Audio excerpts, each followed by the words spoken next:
పర్చూరు నియోజకవర్గంలో ఏలూరి వరుస విజయాలకు కారణాలు ఏంటి?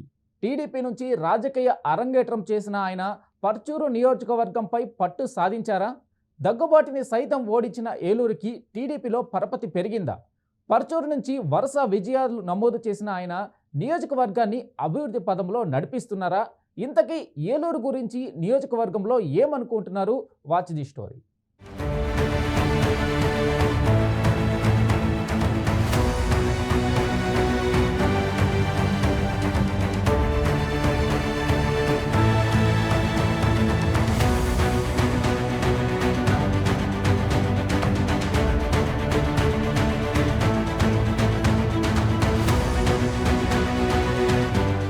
పర్చూరు నియోజకవర్గం 1955లో ఏర్పాటు కాగా కాంగ్రెస్ పార్టీ ఇక్కడ వరుస విజయాలు సాధించింది. టీడీపీ ఆవిర్భావం తరువాత పర్చూరి ఆ పార్టీకి కంచుకోటగా మారిపోయింది. రాష్ట్ర విభజన తరువాత జరిగిన 2014 ఎన్నికల్లో టీడీపీ అభ్యర్థిగా పోటీ చేసిన ఏలూరి సాంబశివరావు విజయం సాధించి తొలిసారి ఎమ్మెల్యేగా ఎన్నికై అసెంబ్లీలో అడుగుపెట్టారు. ఒంగోలులో ఆచార్య రంగా యూనివర్సిటీలో బీఎస్సీ చదువుకున్న ఏలూరి 2002 నుంచి 2007 వరకు హార్టికల్చర్ ఆఫీసర్గా ఉద్యోగం చేశారు. అనంతరం రాజకీయాలపై మక్కువతో టీడీపీలో చేరిన ఏలూరి పర్చూరు నియోజకవర్గంలో బలమైన నేతగా ఎదిగారు. దీంతో టీడీపీ అధిష్టానం ఏలూరికి ఫుల్ పవర్ ఇచ్చింది. నియోజకవర్గంలో ఉచిత కంటి వైద్య శిబిరాలు ఏర్పాటు చేయడంతో ఏలూరి గ్రాఫ్ మరింత పెరిగిందంటారు ఆయన అనుచరులు.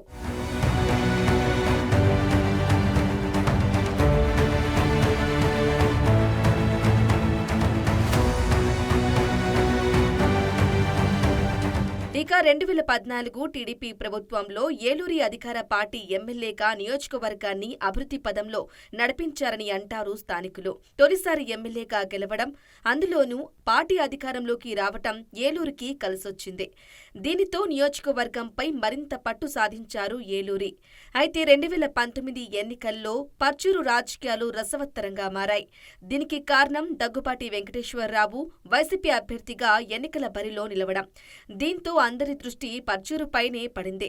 2019 ఎన్నికల్లో పర్చూరులో వైసీపీ బోని కొట్టడం ఖాయమంటూ ఆ పార్టీ నేతలు సంబరాలు చేసుకోవటం అప్పట్లో అందరినీ ఆశ్చర్యానికి గురిచేసింది.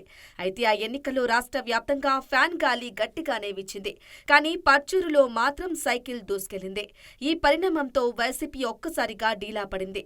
దీనితో దగ్గుబాటి తొలిసారి ఓటమిని చవిచూశారు. దగ్గుబాటి లాంటి సీనియర్ నేతను ఓడించిన రికార్డును ఏలూరి సొంతం చేసుకున్నారు.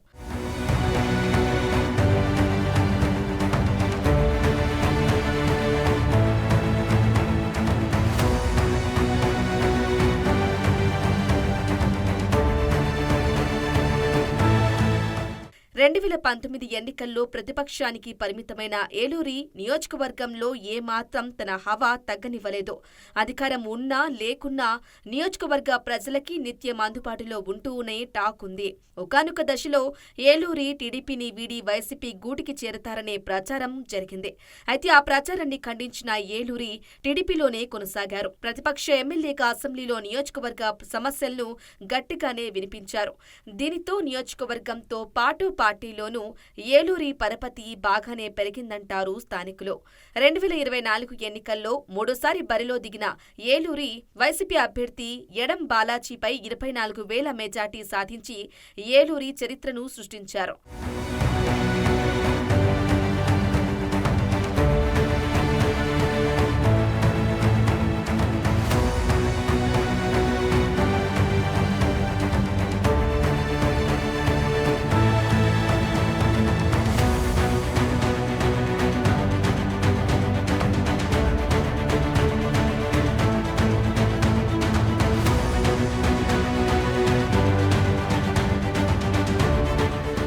పర్చూరు నియోజకవర్గం ఏర్పాటైన తరువాత ఈ స్థాయిలో మెజార్టీ సాధించిన దాఖలాలు లేవు.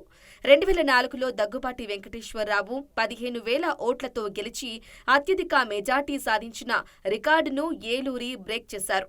2014, 2019, 2024లో వరుసగా 3 సార్లు విజయం సాధించి హ్యాట్రిక్ కొట్టారు ఏలూరి.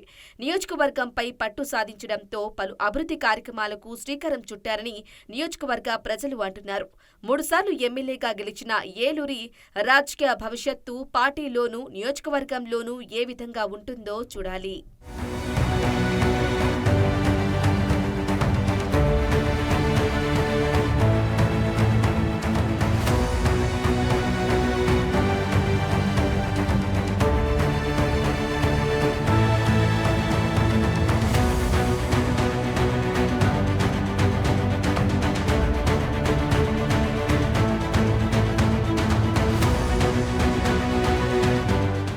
సాంబశివరావు పర్చూరు నియోజకవర్గాన్ని అడ్డగా మార్చుకున్నారా?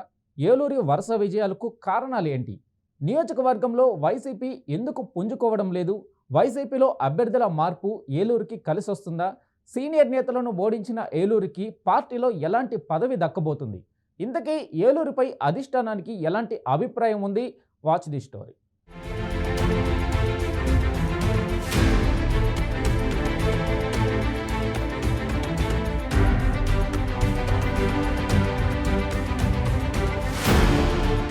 పర్చూరు నియోజకవర్గంలో ఉచిత కంటి వైద్య శిబిరాలు ఏర్పాటు చేసిన ఏలూరి ప్రజాదరణ పొందిన నేతగా గుర్తింపు ఉంది. ఈ గుర్తింపే ఆయనను అసెంబ్లీ మెట్లు ఎక్కించాయని అంటారు స్థానికులు. నియోజకవర్గంలో సౌమ్యుడిగా పేరున్న ఏలూరికి పర్చూరులో పరపతి ఎక్కువగానే ఉంటుందని ఆయన అనుచర గణంలో వినిపించే మాట. నియోజకవర్గంలో పార్టీలో చిన్న చిన్న గొడవలు ఉన్నా వారి మధ్య సఖ్యత నెలకొల్పడంలో ఎమ్మెల్యే చొరవ తీసుకుంటారని పార్టీ వర్గాల్లో చర్చించుకుంటారు. నియోజకవర్గంలో అన్ని వర్గాల వారికి ప్రాధాన్యత ఇస్తారని పర్చూరులో వినిపించే మాట. అయితే వైసీపీ నేతలు మాత్రం ఎమ్మెల్యే పనితీరు సరిగా లేదని విమర్శిస్తున్నారు. విపక్షాల వ్యాఖ్యలకు గట్టిగానే కౌంటర్ ఇస్తుంది అధికార పార్టీ.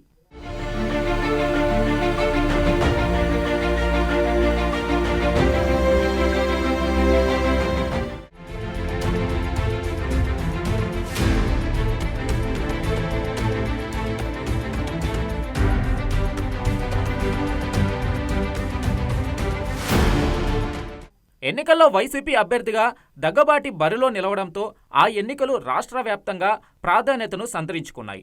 అప్పటి వరకు రాజకీయాలకు దూరంగా ఉన్న దగ్గుబాటి వైఎస్ జగన్ ఆదేశంతో పర్చూరులో రీ-ఎంట్రీ ఇచ్చారు. అయితే రాజకీయాలలో సీనియర్ అయిన దగ్గుబాటి ఏలూరుని సునాయాసంగా ఓడిస్తారని అంతా భావించారు. ఇక ఏలూరు ఇంటికి పోవడం ఖాయం అంటూ వైసీపీ గట్టి విశ్వాసం వ్యక్తం చేసింది. కానీ ఫలితాల తర్వాత అందరి అంచనాలు తారుమారు అయ్యాయి. దీనితో ఏదో అనుకుంటే ఇంకేదో అయిందని వైసీపీ శ్రేణులు చర్చించుకుంటున్నారట. ఏలూరు ఎన్నికల్లో గెలిచేందుకు పెద్ద ఎత్తున డబ్బు పంపిణీ చేసిందని వైసీపీ నేతలు ఆరోపించారు. ఆరోపణలు ఖండించిన టీడీపీ తాము ప్రజాబలంతో గెలిచామని, ధనబలంతో కాదని స్పష్టం చేసింది.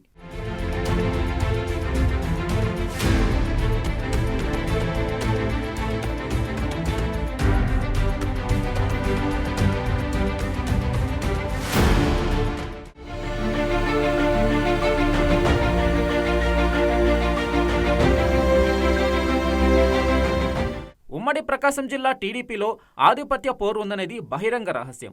పర్చూరు నియోజకవర్గం నుంచి 3 సార్లు గెలిచిన ఏలూరికి మంత్రివర్గంలో స్థానం దక్కకపోవడంతో ఏలూరు వర్గం గుర్రుగా ఉందట. తొలి నుంచి టీడీపీలోనే ఉండి పార్టీ బలోపేతానికి కృషి చేసిన ఏలూరికి కాదని, మధ్యలో వచ్చిన వారికి మంత్రి పదవి ఇవ్వటం ఏంటని ఏలూరి వర్గం బహిరంగంగానే అంటుందట. 2024 ఎన్నికల్లో కూటమి అధికారంలోకి వచ్చాక హ్యాట్రిక్ సాధించిన ఏలూరికి మంత్రి పదవి వస్తుందని టీడీపీ నేతలు భావించారు. కానీ గొట్టిపాటి రవికి మంత్రి పదవి దక్కడంతో ఏలూరి వర్గం కంగుతిందట. ఏలూరు కూడా మంత్రి పదవి ఆశించారని, పదవి దక్కకపోవడంతో ఆయన నిరుత్సాహానికి గురయ్యారని స్థానికుల నుంచి వినిపిస్తున్న మాట. అధిష్టానంపై అలకతో నియోజకవర్గంలో సైలెంట్ అయిన ఏలూరి ఇప్పుడిప్పుడే మళ్లీ యాక్టివ్ మోడ్లోకి వస్తున్నారట. మరి అధిష్టానం ఏలూరికి భవిష్యత్తులో ఎలాంటి పదవి ఇస్తుందో చూడాలి.